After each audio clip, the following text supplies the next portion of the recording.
Vejam só, a cada 3 segundos uma pessoa desenvolve demência no mundo. Estima-se que cerca de 50 milhões de pessoas vivam com demência. E isso pode aumentar muito, ir para 152 milhões em 2050, se todos juntos não fizermos algo. É preciso consolidar uma estratégia para a redução de risco para um diagnóstico mais precoce possível. E como a doença de Alzheimer é a demência mais comum, é fundamental sabermos mais a respeito. Conhecimento é, de fato, um grande aliado. Por isso, no estúdio hoje comigo, Dr. Jean-Pierre Alencar, presidente da Associação Brasileira de Alzheimer Regional São Paulo. E Eva Bettini, que coordena os grupos de apoio da Abra São Paulo e é presidente da ABG, Associação Brasileira de Gerontologia. É um prazer tê-los aqui comigo hoje. É um prazer, Lina. Obrigado pelo convite. Me diga uma coisa, Alzheimer, em geral, acomete pessoas acima de 50 anos, então tem uma relação íntima com o envelhecimento. Isso porque o cérebro também envelhece, doutor Jean? Então, Lina, realmente, como você mencionou, o fator de risco maior é a idade, né? Então, o maior fator de risco é o envelhecimento.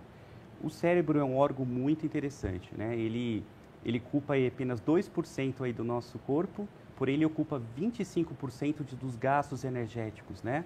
E é o que a gente sabe, que a partir da quinta década, a gente corre uma diminuição do número de sinapses e as conexões nervosas. Então, isso vai acontecendo e acima de 80 anos, a gente já perde 50% dessas conexões. Nossa, e como nós estamos vivendo por muito mais tempo, quer dizer, hoje nós temos um número muito grande de pessoas acima de 80, 90 anos, hoje. E só para concluir, então, como a doença, né, uma doença sistêmica, acomete as conexões nervosas, vamos falar um pouquinho para frente, e diminui essas sinapses, são as ligações dos neurotransmissores, então, quanto menos neurotransmissores e células nervosas você tiver, mais agravamento da doença você vai ter. Agora, Eva, em geral, a doença de Alzheimer, ela dá muito medo, né? As pessoas ficam assim, nossa, eu estou tendo um esquecimento, pronto, já acha que está com o tal do Alzheimer. Em geral é assim mesmo? Esse medo é frequente e é natural hoje em dia? Então, é frequente.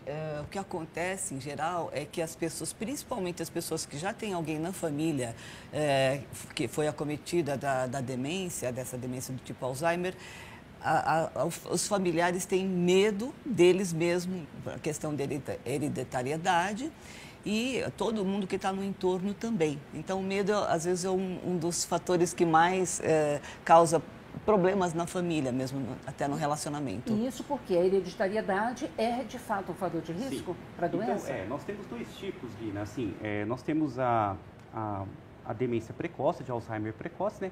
Bom, o que é doença de Alzheimer? É uma doença, né, degenerativa, ela acomete todo o intelecto, envolve todo o comportamento e memória desse indivíduo, né? E ela é progressiva, infelizmente irreversível, né? Nós não temos cura Nós não hoje temos ainda cura. para Alzheimer. Nós não temos cura. E o que acontece? Em relação aos fatores de risco, 10%, chegando a 5 a 10%, ela tem uma característica genética, então essa não é modificável. Então, hoje os estudos mostram que pessoas que têm demência de Alzheimer de primeiro grau na família, ela tem 3 a 5 vezes mais chance. Porém, 90% da doença de Alzheimer, ela é de maneira tardia, ou seja, acima de 65 anos. Tá? A demência precoce, acima de 50 anos, ela é mais rara. Ainda bem, né? Felizmente. Felizmente. 10% da população, ela é cometida em torno de 10%. Os estudos mostram em torno de 5 a 10% tem a característica genética para o desenvolvimento da doença de Alzheimer. Bom, mas apesar dessas características não modificáveis, podemos dizer assim, há uma série hoje de outros fatores de risco que a gente pode intervir para tentar prevenir a doença de Alzheimer? Sim. Então, nós temos hoje teve um estudo mostrado por uma professora, né, uma pesquisadora inglesa no congresso da OIC, né, da Alzheimer International Disease, foi no Reino Unido, o ano passado, onde ela mostrou que os fatores podem evitar a doença de Alzheimer até 35%, os fatores de risco, você diminuir esses fatores. Então, entre eles nós temos aí, tudo começa na meia-idade. Então, assim, as pessoas acham que o perigo é na terceira idade, mas você tem que começar a iniciar o processo de prevenção da doença à meia-idade, né? Ou seja, no mínimo, aos 30, 40 anos, a Exatamente. gente já precisa ficar atento, exatamente. né? Então, nós temos que controlar o colesterol, Tá. né? Temos que, quem é hipertenso ou diabético, fazer os seus controles adequados no nível de pressão, né? Seguindo as diretrizes das sociedades de cardiologia, endocrinologia, fazendo suas consultas médicas. Aham. A atividade física, que nós vamos falar um pouquinho dela, que é um dos marcos aí da prevenção, né? Fazer a atividade física regular 3 vezes na semana, ou todos os dias, pelo menos 30 minutos, ou 150 minutos, como colocam algumas diretrizes das sociedades de cardiologia. E exercício, doutor, vale inclusive não só ir para academia, vale uma caminhada, Sim. vale subir escada em vez de elevador? Exatamente. É um exercício caminhada, bicicleta, esteira, natação, dançar, cuidar do jardim. Então, realmente, não é só a caminhada, né? Essa é a mais comum, a mais fácil para ser realizada, executada. Porém, essas outras atividades, como você mencionou, podem ser realizadas. Eu queria ainda, né, em cima desse tema da atividade física, muitas perguntas chegaram porque há um estudo que comprova cientificamente um hormônio que nós desenvolvemos mais em função do exercício que pode proteger o cérebro. Isso é verdade? Exatamente. Então, hoje um estudo foi, né, em janeiro, a pesquisa foi da Queen's University, lá de Londres, em parceria com a Universidade Federal aqui do Rio de Janeiro, né? Os pesquisadores mostraram que a gente tem uma produção da irisina, né? Que é uma substância... Irisina. Irisina, isso. É esse hormônio esse específico. Isso. Tá. E o que acontece? Você fazendo atividade física, você age sobre esse hormônio, diminuindo o risco de doença de Alzheimer. Parece que, é lógico, o estudo é em camundongos, não é estudo em humanos, mas tá. parece que ele age sobre essa irisina e promovendo uma diminuição do ataque, né? Porque assim, o que a doença ocorre? Ela tem a fisiopatologia da doença tem duas ações dentro do cérebro. Nós temos a deposição de umas proteínas, que chama beta-amiloide. Existem várias teorias para o diagnóstico, né? Para a gente saber de onde vem a doença de Alzheimer.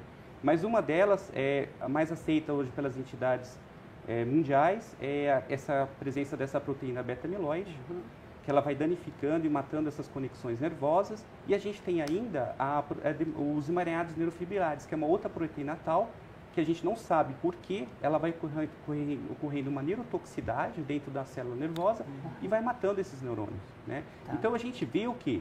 Esses fatores de risco, a hipertensão não controlada, o diabetes não controlado, a inatividade física, a inatividade social, a baixa estimulação cognitiva e os hábitos ruins, como fumar, bebida alcoólica em excesso e não fazer atividade física, aumenta essa produção dessas proteínas beta-amiloides. Essas proteínas beta-amiloides, que são o carro-chefe da doença de Alzheimer, que elas são depositadas nos neurônios, elas também ocorrem em indivíduos idosos saudáveis. Porém, nesses indivíduos que têm esses hábitos ruins, principalmente que começam na meia-idade, eles têm maior risco para a doença de Alzheimer. Então, essa é um pouco da explicação meio fisiopatológica, né? Não, mas foi ótima, né? Porque muito se fala em Alzheimer ainda não tem cura, os tratamentos medicamentosos ainda não conseguem reverter a doença, porém controla, retarda um pouco, não é?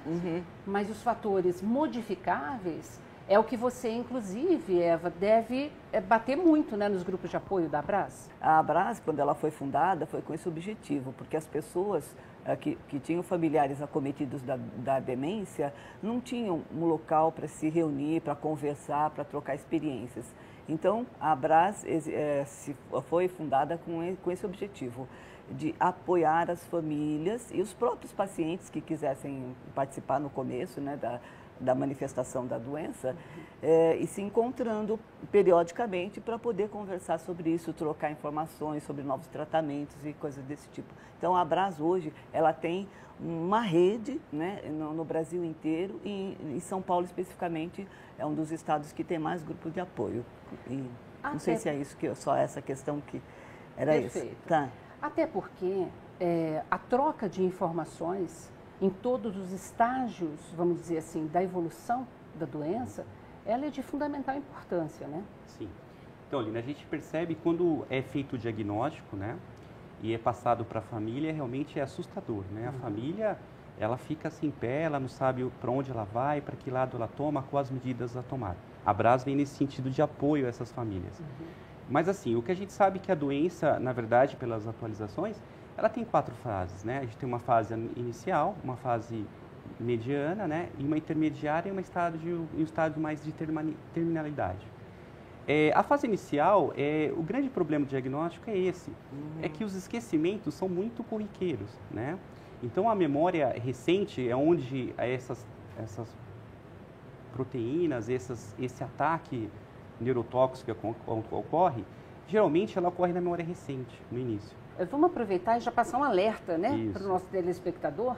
Quando é que uma queixa de memória, que um esquecimento deve me levar ao consultório médico? Então, vamos lá. Então, assim, ó, o problema é o esquecimento quando você tem que aprender uma coisa nova e você precisa dela novamente.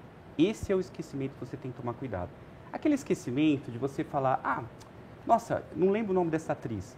O resgate de informações, porque assim, como que funciona o cérebro?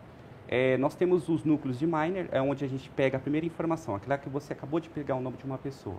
Essa informação, ela fica ali por alguns minutos, alguns instantes, depois ela vai para uma outra área, né, que fica armazenada ali por 6 meses. E depois ela vai para o córtex cerebral, né, na parte cinzenta, e ela fica lá armazenada. Tá. Quando você precisa resgatar essa informação, isso pode ter um problema. E esse problema não é onde a doença de Alzheimer ocorre. Ela ocorre geralmente no hipocampo, que é a região S inicial, a região temporal, onde você tem aquela memória recente, aquela memória lábil.